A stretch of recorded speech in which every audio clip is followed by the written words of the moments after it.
1957లో మద్రాసులోని ఎన్నూరు దగ్గరలోని కట్టుపల్లిలో పరమాచార్య స్వామి వారు మకాం చేస్తున్నారు. అప్పుడు నేను కలకత్తాలో నివసిస్తూ ఉండేవాడిని. వ్యాపార నిమిత్తమై మద్రాసుకి వచ్చాను. కొద్దిగా సమయం చేసుకొని మహాస్వామి వారి దర్శనానికే కట్టుపల్లి వెళ్దామని నిర్ణయించుకున్నాను. ఆ రోజు సాయంత్రం 3 గంటలకే మద్రాసు తిరిగి వెళ్లాలనే ఆలోచనతో ఉదయం 10:30కు కట్టుపల్లి చేరుకున్నాను. అప్పుడు స్వామివారు ప్రాతకాల పూజ చేస్తున్నారు. కానీ నా మనసంతా మద్రాసుకి వెళ్ళిపోవాలని ఉంది. స్వామివారి పూజ అయిపోగానే విశ్రాంతికి వెళ్తూ శిష్యులతో నన్ను భోజనం చేసి ఇక్కడే ఉండమని నాకు చెప్పమని చెప్పారు. సాయంత్రం 5 గంటలప్పుడు మహాస్వామి వారు భక్తులకు దర్శనం ఇవ్వడానికి వచ్చారు. దాదాపు ఒక 150 మంది ఉన్నారు అక్కడ. నన్నే మొదట పిలిచి నేను వెళ్ళడానికి అనుమతిస్తారని భావించాను. కానీ చివరిగా రమ్మన్నది నన్నే. అప్పుడు సమయం 6:30 అయ్యింది.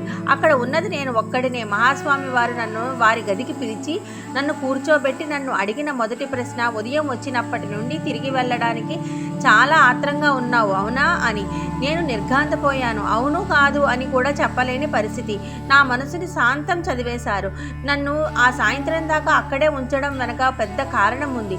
మహాపురుషుల ఆలోచనల వెనక మానవాళికి చాలా పెద్ద ఉపయోగమే ఉంటుంది. కలకత్తా నడిబొడ్డున ఒక పెద్ద భవంతిని కొని బెంగాలీ బాలుర కోసం అందులో ఒక సామవేద పాఠశాలను నెలకొల్పాల్సిందిగా స్వామివారు నన్ను ఆదేశించారు. నంబర్ 50 లేక్ ఎవెన్యూ కలకత్తాలో దక్షిణ భారత భజన సమాజం వారు ఇప్పుడు అద్దెకున్నారు. నువ్వు ఆ భవంతిని కొన్న తర్వాత ఆ భజన సమాజం వారు అక్కడే ఉండేలా చూడు అని ఆదేశించారు.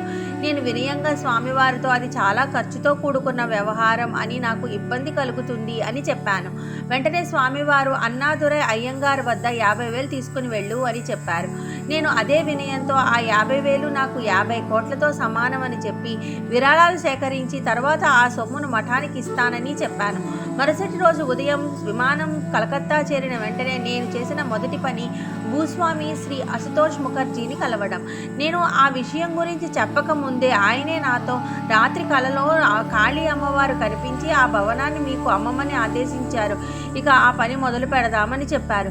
ఇంతకంటే చెప్పడానికి ఇక ఏముంది?